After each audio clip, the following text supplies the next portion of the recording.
Hey everyone, and welcome back to the AMS show. In this episode, I'm going to be discussing how messed up, corrupt, and complicated the American electoral process is. And no, I'm not using this episode to talk about that fucking clown that is running for president in the current election. Okay, so to start off, I want to describe the exact timeline of events that take place in the US electoral process. So it starts with the candidate's announcement of their running for presidency about a year and a half before the election. And that's all fine. But then the primaries and caucuses take place for the first half of the election year, and this is where it starts to get a little complicated. Let's start with the primaries. So the primaries are where the people vote on delegates they would like to represent their state at their party's national convention. And there are many different types of primaries. There are closed, which is where people who are allowed to vote are only the people who are registered members of the party they support. And there are open primaries where any registered voter may vote for the delegate they wish to have represent them. And then there are semi-open as well, where you have a specific party's ballot that you choose when you show up to vote, and you cast your vote for the delegate of whichever party's ballot you selected. And then finally there are runoff primaries, which is where there are no party-specific ballots, but the top two delegates move forward regardless of their party affiliation. First, I'd like to say, since you are voting for delegates that will be representing your choice of nomination for a federal election, shouldn't the primary process be federally uniform? That's just my opinion, but it seems to make sense to me. But to be honest, the major problem I have with the primaries is that the voters are often unaware of where exactly the delegates stand on which nominee they support. And the delegate could change his vote by the time the convention happens. For example, the failed plan for the GOP to block Trump at the Republican National Convention this year. Also, the majority of the country's views are not expressed in the primaries due to being uneducated about the delegates, as well as the restrictions for them to even vote in the first place. And this is shown by the fact that only about 36% of eligible voters showed up at the polls for the primaries.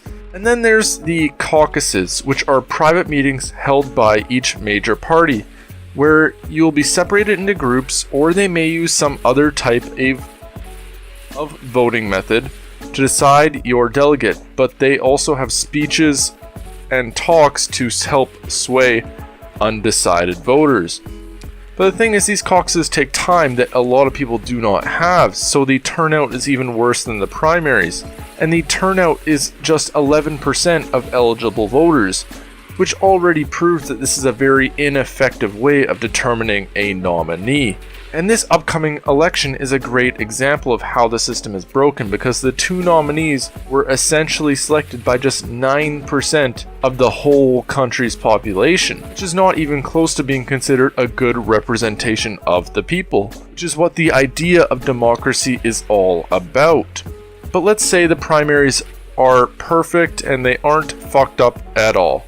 Then you have to look at the superdelegates and unpledged delegates, who are just given voting rights at the conventions without any influence of the people, and they are just able to choose the nominee that they would like, which can end up heavily favoring a nominee who is not so popular with the people who will be voting in the general election. Okay, so after all that nonsense comes the Republican and Democratic national conventions, where there are many speakers and the delegates vote for the nominee that will be running for president of one of the two major parties in the United States. Following that comes all the attack ads and rhetoric between the two candidates. Then comes the presidential debates that are almost more entertaining than informative at this point due to the conflict between the candidates. And that's not just the Trump versus Hillary debates. There have been many in the past as well. Then finally, after all said and done, is the final election, where the registered voters head to the polls and vote. But do they vote for their candidates? No, that would make way too much sense. Instead, there's this thing called the Electoral College. They are actually the ones who will vote for who who will be the president of the United States for the next 4 years. But the main problem with this method of selection is that many states go by a winner-takes-all policy for the electors. So even if the vote is extremely close, all the electors will go to one major party. So there have in fact been elections where the winner of the election wasn't the one who earned the most votes. And if you think that's bad, if you look at the Gore versus Bush election, Al Gore won in the polls. But in the end, the election was settled by the Supreme Court, giving Bush the presidency, which in my opinion had terrible repercussions.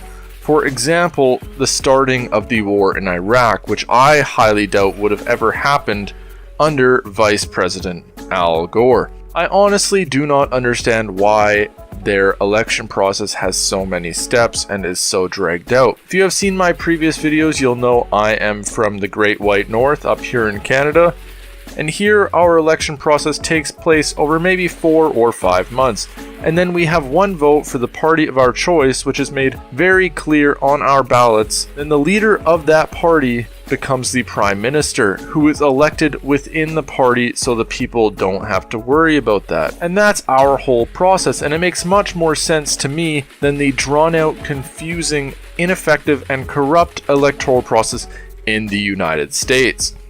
So just to summarize the process, candidates choose to run. The primaries and caucuses occur, bringing in only a small portion of voters. Then the Democratic and Republican national conventions occur, where the delegates vote for the nominee, but the vote is heavily swayed by the delegates, who are free to vote for who they would like, without being voted as representatives. Then the comedy show of debates occur, followed by an election that you are not directly electing your candidates, and your vote even has a chance to end up meaningless. So all I got left to say is, what the fuck?